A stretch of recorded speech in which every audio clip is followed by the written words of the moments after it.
Adithya Meduri. Today we are going to prove that air exerts pressure in downward direction. Let us prove it with an experiment. Materials required: a bottle of water, pin box and a plate. Now let's start the experiment. Take the bottle with the cap closed tightly.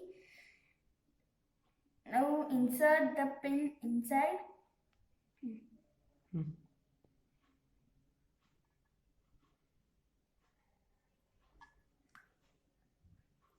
As we can see that the water did not come outside. See, I have made a hole here, but still it's not coming out.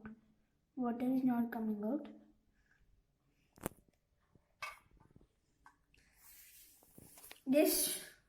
Now if you open the cap, the water starts leaking. See.